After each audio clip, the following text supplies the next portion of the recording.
Good evening. Thank you for joining us on New London Republicans, the party that's looking out for you. Tonight's show is hosted by me, Bill Vogel, chairman of the New London Republican Town Committee. And I guess before we get into our agenda, I'll make a few comments. Can't resist talking about the weather. Spring's out there now, and you know how I know it's spring? It's not just because the crocuses are up, and it's not just because the daffodils are pushing up. The biggest indicator is that my wife wants me to go fertilize the lawn. so you know when you start getting the outdoor chores that spring is here. So I guess I can't sit back in my office and enjoy my coffee anymore. I'm going to have to start doing some yard work. But anyhow, no, it's good to see it come back. It's always a happy time because winter was so nasty. So I'm really pleased to see the weather change. And I guess what I'll ask you to do is make sure you change your oil in your lawnmower and you get it ready for the season. And maybe if you had a snow blower or a generator, you might want to get those too. And I'll be asking you next week whether you got it. So, I don't think the weather's going to be an excuse. So change that oil and get ready. I haven't done mine yet either. So anyway, I guess just jumping around a little bit, this week's big event was Hillary declared her candidacy for president, and it was really kind of disappointing. I feel sorry for her, and I feel sorry for the Democratic Party because Hillary she isn't looking so good. I don't mean appearance-wise. I mean, I think she doesn't look that healthy to me, and she looks kind of like she's worn out, tired, and doesn't really want to be there. And she's sort of acting that way too because, instead of having a big crowd where they're assembled, where you make your announcement that you're running for president, like Ted Cruz did, like Rubio did, these guys all had, big events, and made a big deal out of it. And Hillary just ran a movie, and it was kind of a stupid movie too, in my opinion. I mean, she's talking about she wants to be your champion. We don't necessarily want her to be our champion. And if she's president, that doesn't really still make her our champion. She wants to be the champion for the middle class, and she wants to. If she had said it just once, I probably wouldn't have stuck in my mind. But every time she makes some kind of a comment, one of the first things she says is she wants to be your champion. That's I don't know. It just doesn't add up for me. I don't know if it adds up for you or not, but it's kind of sad to see her, going down that direction. The other thing is she hasn't had any interviews. She hasn't made herself available to answer any questions by the press. Everything's very scripted, very stiff. I don't know how that can continue. She's going to have to get out there and talk to people and just get with it if she wants to win. And so far she's hiding, there's got to be a reason for that. And I think the reason for it is she doesn't do very well when she has to talk publicly or when she answers questions. She gets herself in trouble. I don't know if you remember the time she said that, I guess she was saying companies don't make money, or some stupid thing like that. I mean, she's not as bad as Nancy Pelosi, but she's not very good. And it almost as though she thinks that it's her turn to run, and so it's her turn to win, and everybody should vote for her because she's a woman. And boy, I tell you, I mean, there's nothing about Hillary that gives you any confidence. She's very well understood not to be honest. I mean, it's Clinton-esque. I mean, the word means you're dishonest and you beg the question every chance you get. So it's one of those things where it's just, I think she's going to grow on people and not grow in a good direction. So I would suggest to the National Democratic Party, they might think about getting somebody in the bullpen that can take over when Hillary falls down, because she may well. And I think people are pretty tired of her. she doesn't generate a lot of enthusiasm. So anyway, that's for the national picture. That election is not going to be held until November 2016. So we got a long way away. But still, it's, the presidential race, the campaign is starting to come together. Candidates are announcing. And unfortunately, there's only one Democrat candidate. I'd like to see Jack Webb, the ex-senator from Virginia, run. I think he's a real good guy. I think Mark O'Malley, the ex-governor of Maryland, is kind of a dud. But, they should be able to get somebody out there that can make, generate some enthusiasm. Okay. Back home, right here in New London, one of the things that is kind of discouraging is I haven't heard anybody, any of our elected officials come out and say the mayor is just really, really out to lunch with this budget. And I think Mike Passero has commented on it, and I know Marty Olson has commented on it, but, the other counselors, have said just about nothing. And I mean, this is an outrageous budget. This is a budget that has a 12% tax increase and there's nothing that defines why it needs to be that high. There's not anything that defines it. It's not like, the school system had some huge new expense. It's not like the city had some huge new expense that we know of anyway. But then just to come along and whack the taxpayer, I mean, it's like a double jab, it's just, it's been not bad enough that you raised it 10% last year, you want to raise it 12% this year, and then you wonder why the home, for sale signs are going up all over the city. I mean, people just are not going to pay those kind of taxes, and a lot of people just give up and say, I'm out of here. The problem is when you go to say, I'm out of here, and you go to sell your house, you find out that house is worth a whole lot less because the taxes are so high. Every time a tax goes up, the value of your house goes down. And so it becomes harder to sell the house for a price that you want, and then it becomes harder to buy another house someplace else where the taxes aren't so bad because the cost of property is higher than it is in New London. So I mean, we're getting really hit badly, and I think the mayor, like we've talked about before, he just doesn't care about the property owners.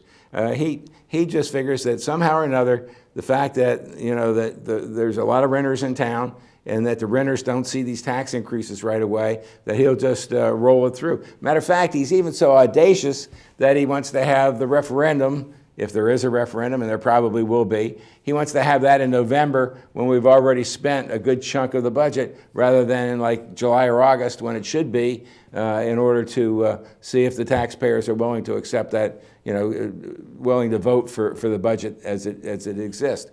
And the reason why he wants to do it that way is because he knows that the vast majority of renters will not come out for a referendum about the budget because it doesn't directly affect them, even though it will down the road. So it's I really think we should be hearing lots of voices out there saying no, hell no. We gotta stand up and be counted on this thing. I don't care whether you're Democrat, independent, unaffiliated, Green, Republican. Everybody's got to get behind this and say no. And I think I'm told that Mike Passero may present a alternative budget, so I'm looking forward to seeing that. And if it's if it's reasonable, I hope that we can get people to city councilors to support that.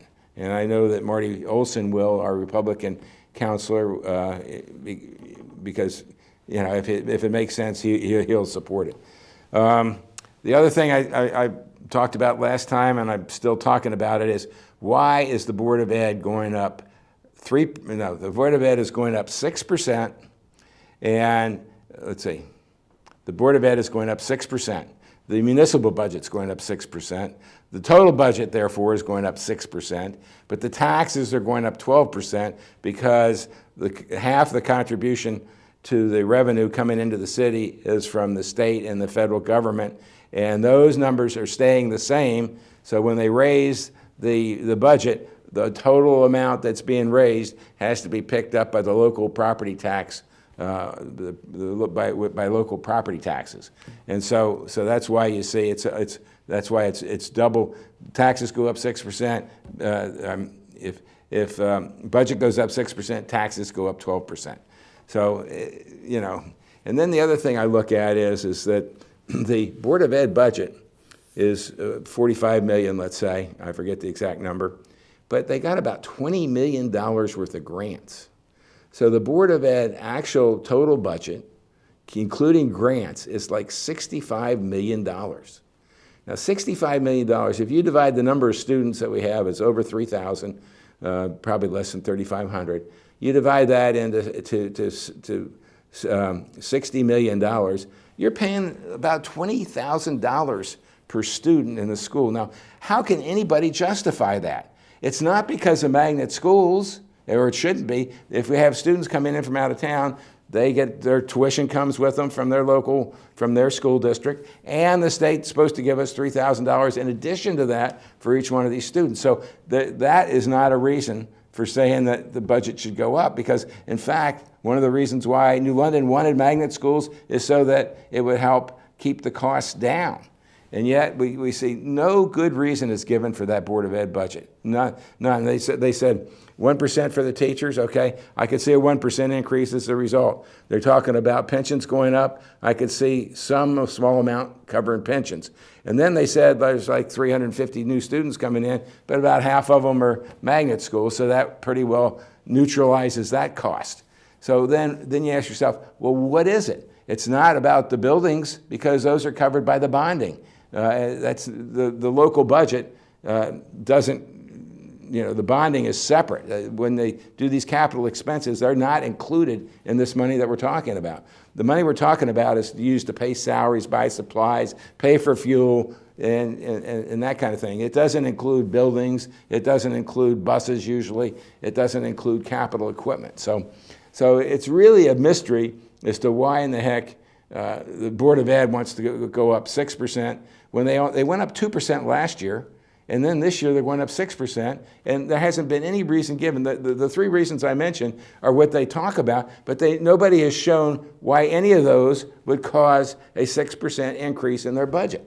It just, it's just like, that's what we want, that's what we're going to get. And then the new superintendent comes in, accepts that budget. I'm sure he didn't develop it because he wasn't here when a lot of the work was done to come up with that. But he takes it lock, stock, and barrel, and from all accounts, does very little in the way of pushing back on the principals and the rest of the organization there to come in with something reasonable. And unfortunately, people they want to support the education budget because they believe that somehow that's an investment in the future of our students. Well, that's just crazy. Like I told you, there's already a $20,000 investment in students. I mean, how much more do you want to invest in a student? I mean, it's ridiculous, especially if you look at any private schools or a lot of public schools. They don't have anywhere near that kind of money per student. I mean, it borders on the absurd, and it's really, really hard to justify. And yet the pushback isn't as much as it should be, because people think that somehow or another, if you spend more money on education, that's going to help the kids. That's just totally bunk. More money does not equal better education, especially after you hit a certain point, and then it just flattens right out, and you can throw an infinite amount of money on it, and it isn't going to make any difference. So anyway, it's really, really hard to see how that. I really want people to fight hard for this. I want people to really be outraged. You really need to be outraged. If you don't get outraged over what's going on in the city, it's just going to keep trucking along. Nothing's going to stop it. The city councilors. Have you heard any? I mentioned two that we've heard from, Marty Olson and Mike Passero. Have you heard from anybody else about this budget? Hello, caller, New London Republicans. Hey, Bill, Dennis from New London. Hey, I've been thinking about you, Dennis. That's a good point you just made. No, we haven't heard anything from any of the other counselors, and we probably won't hear anything from them unless Mayor gives them an okay to speak to us. You're talking about the education in this city. Now, I believe that it would be nice to have the perfect schools and to have every kid in this school with a B plus average and everything they're doing. But the bottom line is, and I don't know, maybe it's just me thinking this, but if your taxes are off the charts, I don't care how great your schools are. People aren't going to move here. I mean, they got to be able to afford to live here. Do you move to a city that has outrageous taxes, but they have good school systems, but yet you can't afford half the things you need to survive in the city because the taxes are too high? Well, why not live in Waterford and just send your kid to the magnet school? If you, That's an option. It's cheaper than living here and sending the kids to then school. you don't pay the taxes and you can go to the magnet school if you think the magnet school is better than the local But school. Bill, what happens when Waterford gets their own magnet schools? Exactly. Eventually, And what'll Groton is getting their own magnet schools, and Norwich is getting their own magnet schools, and maybe Monta's going to get a couple. You're right, Dennis. You're See absolutely where this is right. going? I mean, we're going to end up with all these beautiful schools, and we're not going to be able to fit the amount of kids in them that the state wants us to. And then what happens? The state say, well, look, you don't have the right quota of kids. It doesn't look like you're going to get them. We're not going to pay you. We're not going to reimburse you for the money that you spent to build these schools. You're absolutely right, Dennis. And Then what's what going to do we do? happen And is then another thing people have got to think about is the school budget's going up this year. I got a feeling that nobody's going to touch it. I don't think any of the counselors are going to touch it. And so we'll go from, I'm just going to use figures because I don't have them in front of me. So we're going to go to $40 million to $45 million.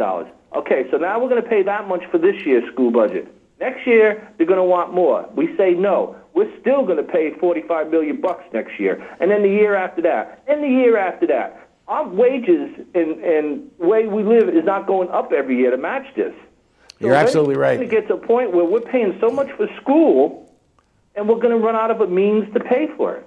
It's ridiculous, and then you got the municipal budget, which who can tell us why he needs to go up 6% on the municipal budget? Has anybody really justified that cost? I haven't seen it. I think the mayor took a percentage, threw it against the wall, and he's want to see how much is going to stick. Well, yeah, It but doesn't matter. I mean, has anybody sat down and figured out how much our taxes have gone up since this man's been mayor of this city? Roughly Feeling he wanted 25%. 20%. Are we there yet, or are we past it? it's roughly 25%. He's gone up in 3 years. 25%. Yeah, between 20 and Talk about 25%. wanting 20 and getting 25. That usually doesn't happen. And what are we getting for it? Not one thing extra. Nothing. I saw someone post something about Mike Passero. What did he do as president of the council the time he sat there? Well, tell me what the mayor has done since he's been sitting there for 3+ years. Yeah. I mean, you might say that he's done this or he's done that, but a lot of the stuff he claims he's done was started way before he got here. No, you're right. You're absolutely right. I mean, I'll it's let you go in case someone else is calling. okay. Hey, thank you for calling in, Dennis. All right, bye. Yeah.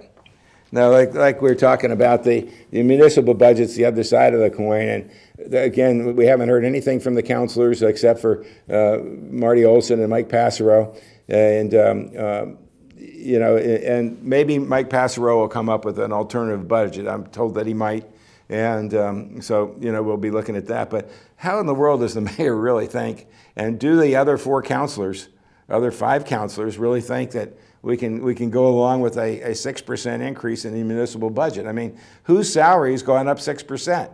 Whose salary's gone, but worse than that, whose salary's gone up 12%, which is the amount the taxes will go up? And if you need an explanation of that, again, call in and we'll talk about it. But the taxes are twice the amount of the tax increase is twice the amount of the budget increase because of the fact that you have the federal and state monies in the that are about 50% of both the school and the municipal budget.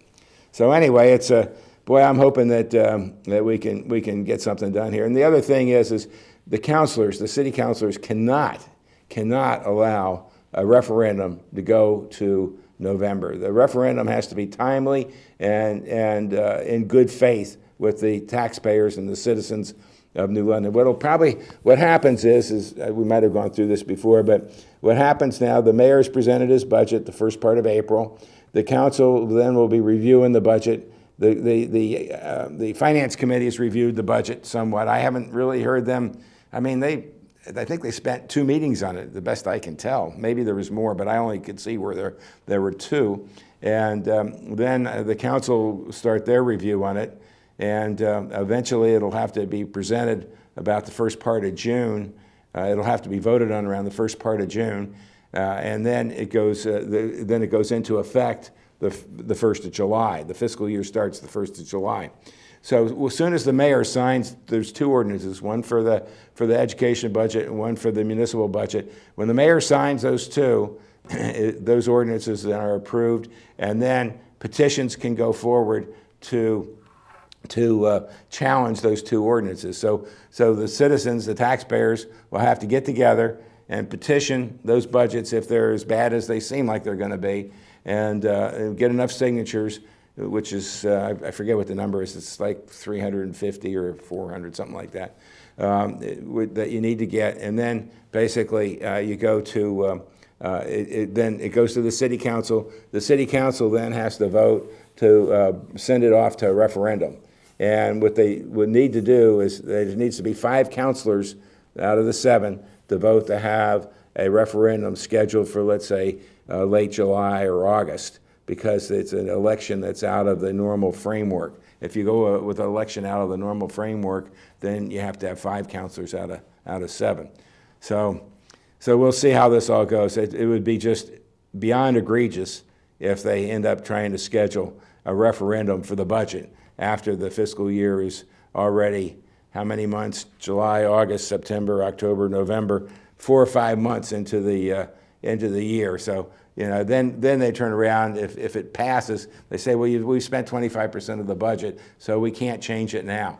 This is it's so bad. And not only that, but we need to get that fixed in the charter. We need a charter revision that spells out directly how this process is to take place, so that Mayor Finenzio and his team there can't pull the horrors that they pulled last year on the taxpayer when they did move it to a November referendum. Then the mayor comes out and says, oh, the citizens in New London voted, they wanted a tax increase, they voted for it. Well, guess what? The citizens in New London, you had, like I say, about 70% are renters, so they didn't really know what the questions were, and the questions were so vague. When you read those questions, you could hardly know what you were. It was hard to understand what you were doing. And not only that, the Democrat Town Committee put ads in the papers to vote yes for the 10% tax increase. And God knows, I don't know what they'll do with a referendum this time. I don't think, right now, I think the Democrats, the solid Democrats, not the people that aren't solid. The solid Democrats are against this budget. They're against the 12% tax increase. The Democrats of New London, and the reason I'm talking about the Democrats in New London is because, one, it's their guys that are pushing this, and two, they're a majority. They have about 4 times as many Democrats in New London as there are Republicans. So if we're going to hold the line on this, it not only has to be all the Republicans and a goodly number of unaffiliated, but we also need all the outraged Democrats that are going to be seeing a 12% tax increase on their house. And there's no reevaluation this time, so that 12% will go directly to every single taxpayer in New London. It's not, last year, the mayor was able to smoke it a little bit because what happened there was a reevaluation. So the prices of the houses that are like waterfront property went sky high, and of course a lot of them are for sale now, but I'm going to tell you why. So the waterfront properties went sky high, and some of the values in the rest of the town went down. So some people didn't see that much of a tax increase. A lot of people didn't see that much of a tax increase because the reevaluation was skewed towards the waterfront. Now people might say, oh, well, that's just Jim Dandy. I'm glad to see that guy pay and not me. But guess what's happening? Those houses are going for sale now. People are not going to pay $20,000 a year property tax. They aren't going to pay $40,000 a year property tax. And if you think I'm exaggerating, I'm not. A house that should have been sold for $1 million was just recently sold for around $500,000 because it had a $20,000 property tax on it. I mean, it's just, this whole thing is getting out of hand. So we got to do everything we can to one, make sure that if this goes through, these ordinances go through, they get petitioned, and we got to make sure that the referendum is a fair and honest one in August and not later than that. Okay. I think you know what I think of that budget. So I think I made that clear. Okay. One of the things a lot of on the Democrat side of things, there's a lot going on in the mayor campaign. The Republicans will have our candidates for mayor, board of ed, and city council will be endorsed in July, and we're still working on mayor candidates, city council candidates, and board of ed candidates. As a matter of fact, in the case of board of ed candidates, I'm putting out a public notice that we, the Republican Party, are very interested in people that want to run for Board of Ed as Republicans. You don't have to be a Republican. If you're unaffiliated, that might work out fine.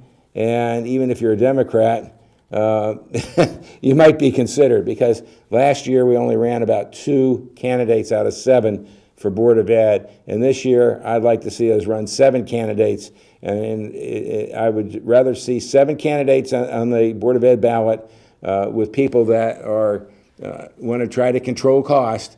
I don't care what party they are, whether they're Republicans, unaffiliated, or Democrats. It would be far better to have a Democrat running on the Republican ballot that was going to hold down the taxes than to see somebody that's an arch liberal progressive get that seat, and there we are, property owners getting killed again.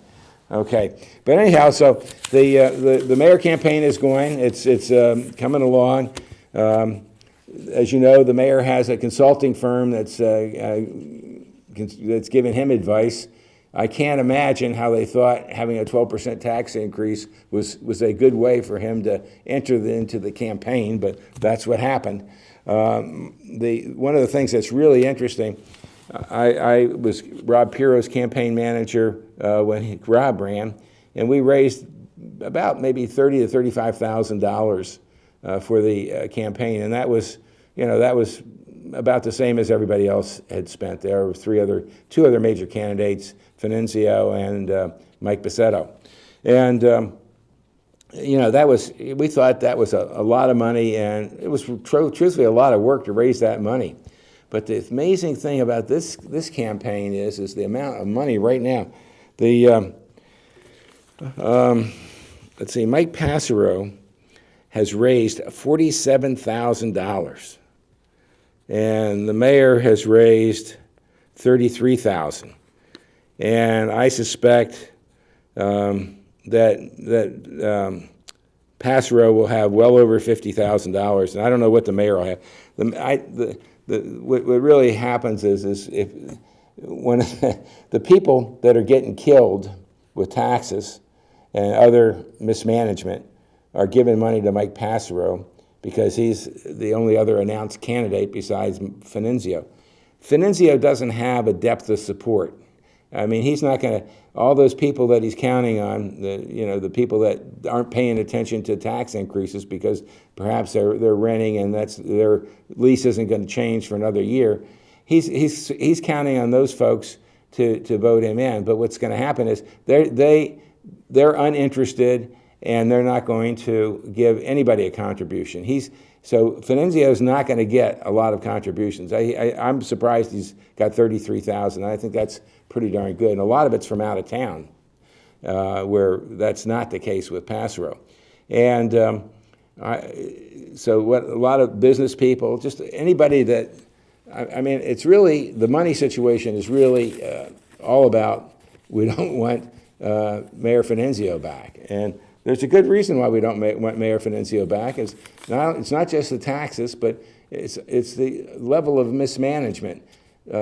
Some of the things that we'll talk about are the charter. The city charter calls for the chief administrative officer to be a well-qualified, experienced city manager, just in so many words.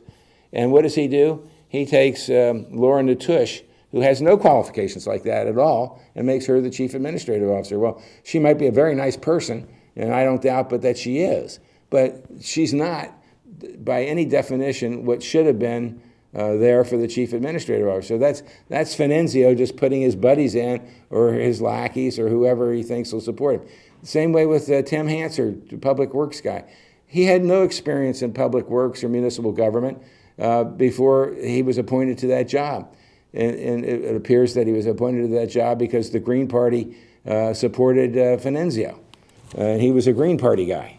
So, you get more and more of that kind of stuff. And then is there any wonder that we have incompetence in government? So anybody that really cares about New London is giving money to Mike Passero until we get a good, solid Republican in there as a candidate, and then we'll be able to divide the goodies maybe. But right now, a dollar given is a dollar vote against Mayor Finenzio. Let's see what else we wanted to say about. Okay.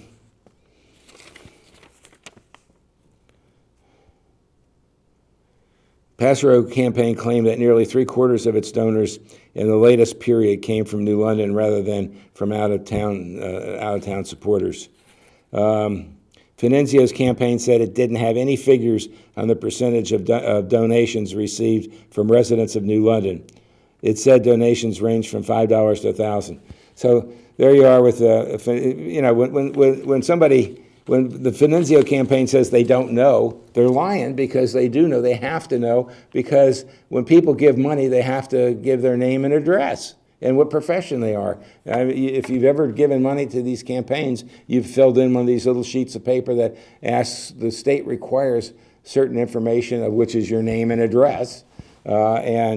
So by definition, you have to know what percentage of the people are from New London and what, how many aren't. So the fact that they're saying they don't know means that they have an embarrassingly large number of contributions from outside of New London. And it probably has to do with people that think they'll get city contracts if Finenzio wins. Okay. A little bit more about the mayoral campaign. Passero came out with his platform. Finenzio has not come out with a platform, as far as I know. Last time he had a book that could have been written for any city in the United States, just about. But Passero's thing seems to be specific. So one of the things he says, New London will never achieve its potential unless our government learns to live within its means. We must put an immediate stop to spending increases paid solely by increasing property taxes. There should not be an increase in our spending unless new spending is offset by new revenues. Boy, how about that? And then it went, let's see, where does this sentence start?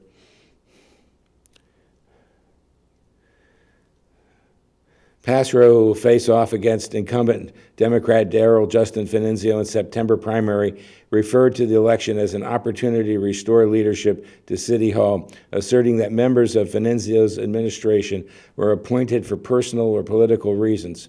Cronyism and political patronage are perhaps the greatest failing of the current administration, and we are paying dearly for it.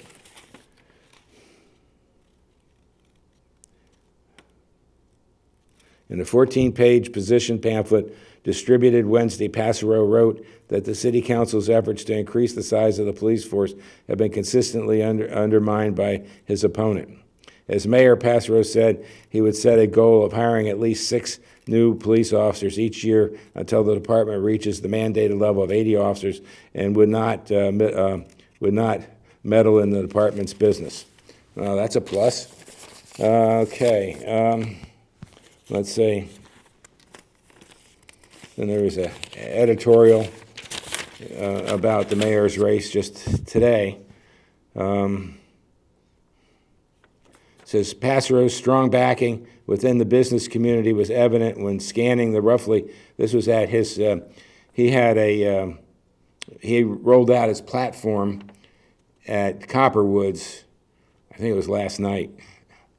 Mr. Passero's strong backing within the business community was evident when scanning the roughly 75 supporters who crowded into the room at Copperwoods Grill for the unveiling of the Passero platform. Up to now, the Passero campaign was focused on fundraising, collecting an impressive $47,000 to get its message out over the next few months. Mayor Finenzio's campaign has attracted a lot of money as well, around $33,000. Passero promised, if elected, to appoint a chief administrative officer in keeping with the guidelines of the city charter. The charter states this principal managerial aide to the mayor should be appointed on the basis of substantial executive and administrative experience, qualification, and knowledge. Mayor Finenzio has opted, and this is the Day's word, this is what the New London Day wrote. Mayor Finenzio has opted for a different approach, one criticized by this newspaper, choosing to use the position more as a chief executive assistant. Current CAO, Laura Natush, in no way meets the charter criteria. And then a quote, "This is perhaps the greatest failing of the current administration," Passero told his supporters. And he goes on.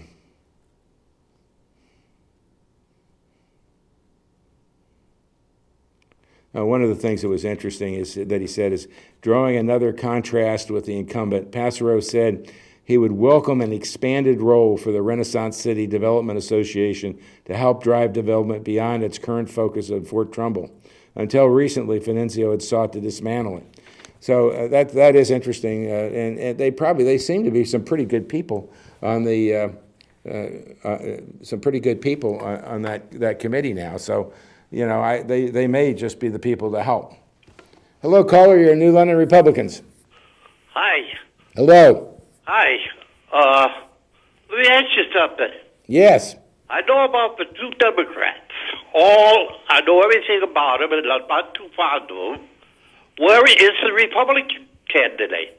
Yeah, well, it's still coming. We don't. When's he coming? After the election?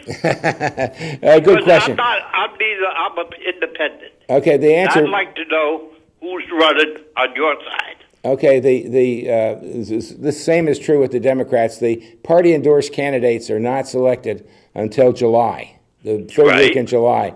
So that means that people can come out up to that point and seek the party endorsement, and then even after that, they can primary. They can collect signatures and primary in September. So even though it's getting a little bit late, we should, if we were going to have a serious candidate, we should have one soon.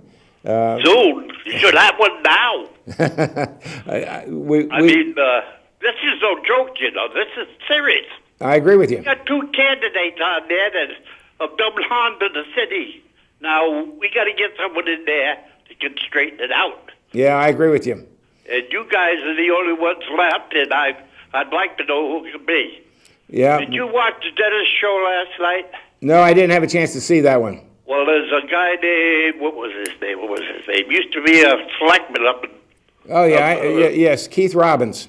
Keith Robbins. Keith Robbins would be a very good choice as a potential I think candidate. He would. Yeah. I think he would. Yeah, so yeah, Keith has told us that he's thinking about running, but he hasn't announced yet, and so I don't know, you know, if he will, and if he does, when he's going to do it. But he's one name that's out there, and there may be some others.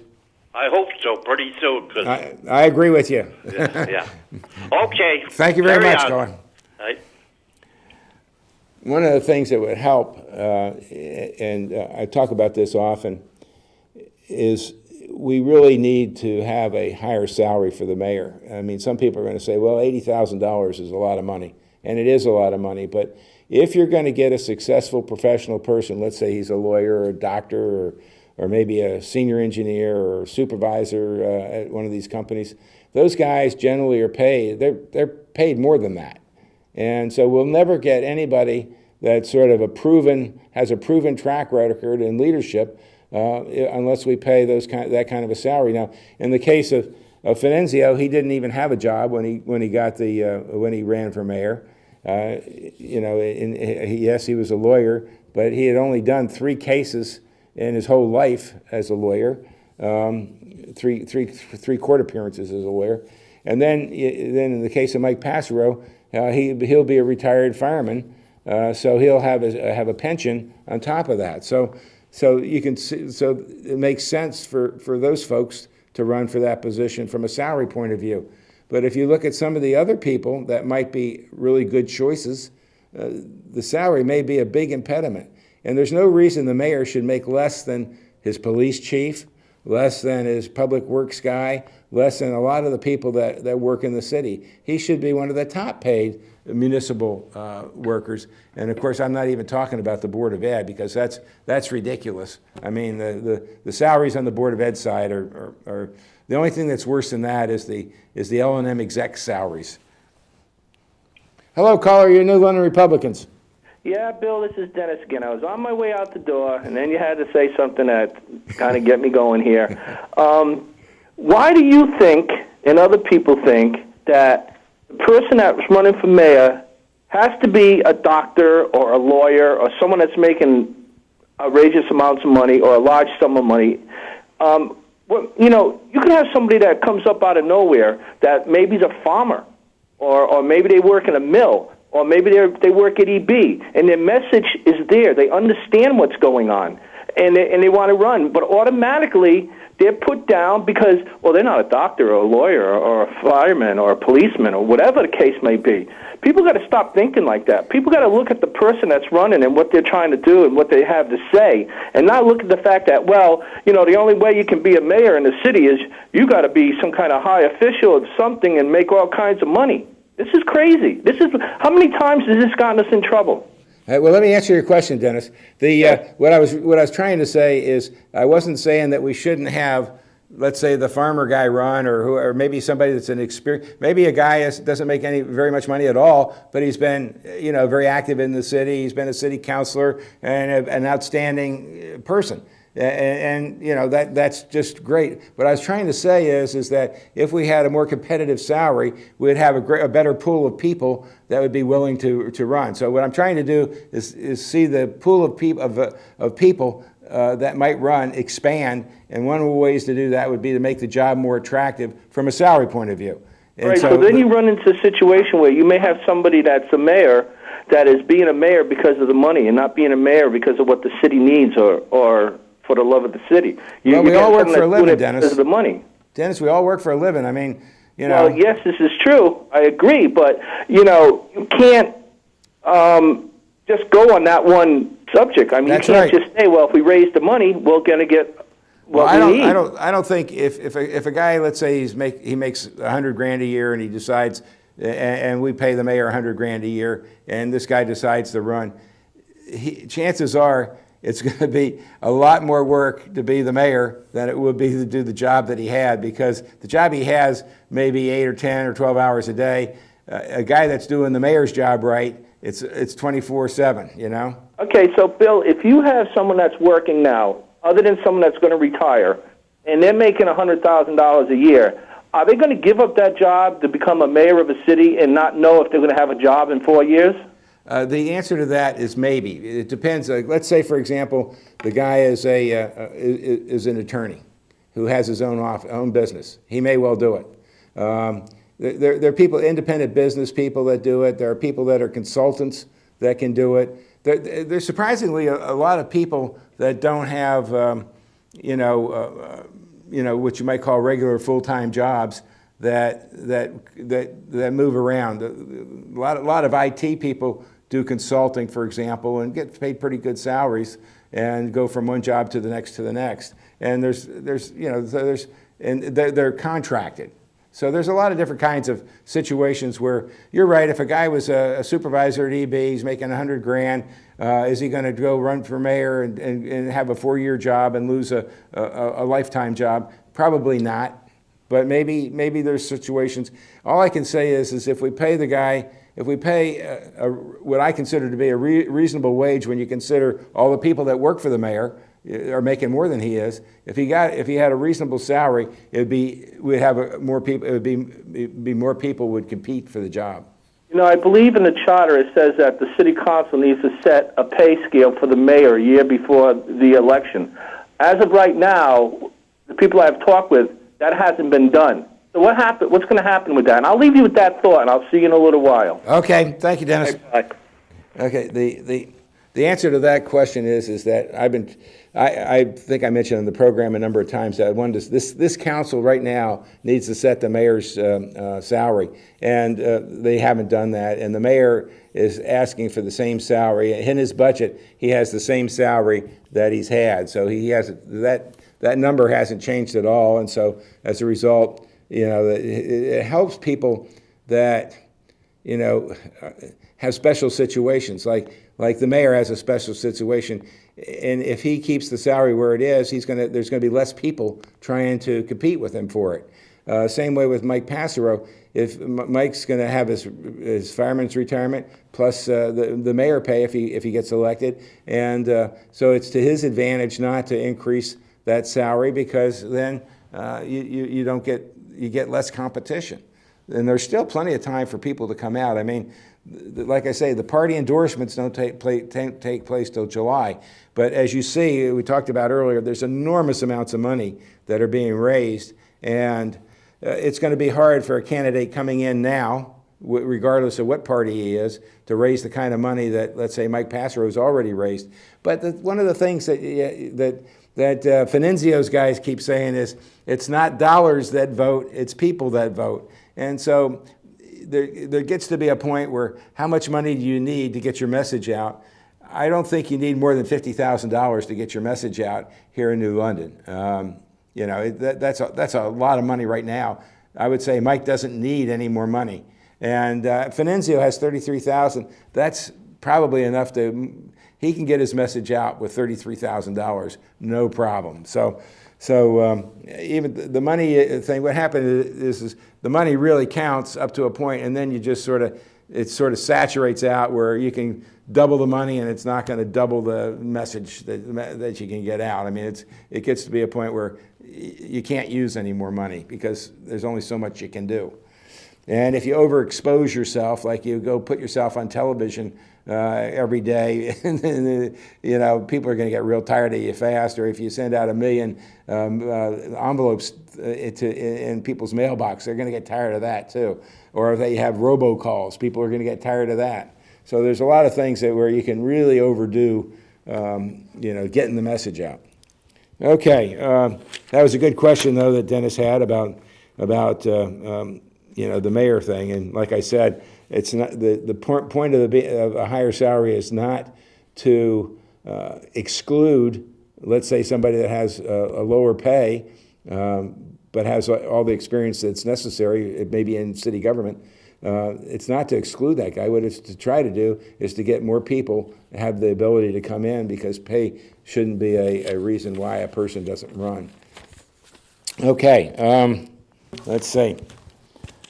A little bit of news on the Fort Trumbull area. The proposal to build the 104 units in Fort Trumbull, the $18.4 million residential development, cleared the first hurdle late Monday afternoon when the City Council Committee voted to recommend the full council allow the city's redevelopment agency to begin negotiations.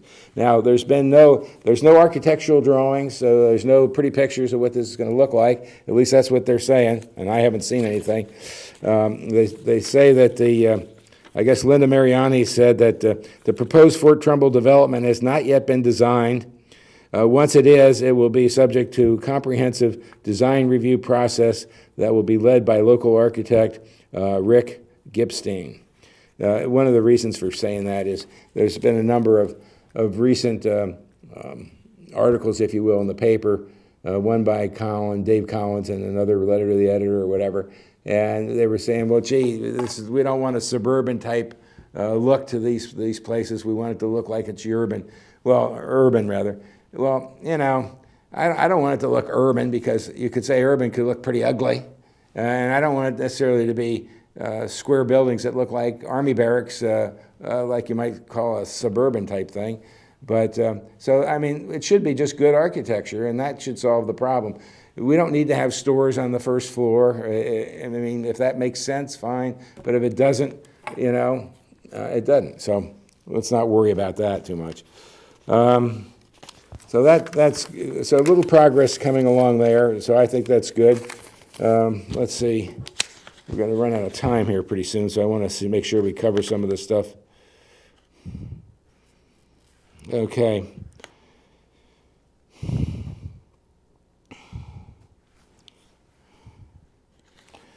Some some of the things that are going on the state level is right now there's a couple things that are really important going on. One of them, of course, is the state budget. The governor dumped the budget on the state legislature, wasn't even balanced with revenues, and then now we have the state legislature going over it, and basically the mayor, in order to have even halfway balanced, the governor had to cut out a lot of social welfare type programs, and of course, we want to take care of there should be a safety net for people. But, this cradle to grave stuff is got to go, and we can't afford it anymore. And so the governor probably, even though his heart's not in it, because he's a progressive liberal, he didn't have any place else to cut, I guess.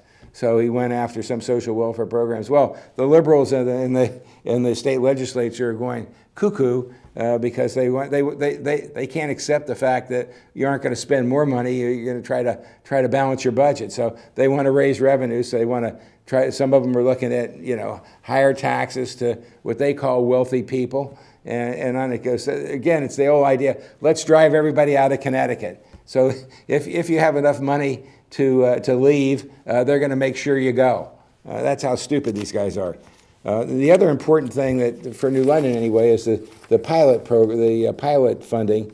The pilot is payment in lieu of taxes for properties that like the colleges, the Coast Guard Academy, the hospitals, churches, things like that. And so basically New London is in the unusual position where like 46%, I believe the number is, of 46% of New London fits in that category. Yeah, 46% is in a city like New London, where 46% of the land is tax exempt. Reform of the pilot program would mean an increase in revenue from the state and could ease the burden shouldered by property owners. So there's a proposal here to have the more property you have that's tax exempt, the more money you'll get for pilot program. And it even goes up to, right now it's about 30%, and it could go up to around 40%. So that would be a big plus on half the property in New London. So if we got a 25% increase or a 33% increase, which would be like 30% to 40%, actually the number, no, yeah, 40%. That would be a pretty nice increase on that fund, and it could really help the taxpayer out. The other thing that's a little bit more questionable, on the surface it looks like it's a good deal for New London. This is the automobile tax. Right now on automobiles, you pay whatever the mill rate is for the city, you pay on your assessed value of your automobiles, and as a consequence. If you have a high mill rate like we do in New London, and you have the mayor raise the, I'm going on. Well, anyway, we'll talk about the auto tax some more later. I'll see you next week, and thanks for tuning in.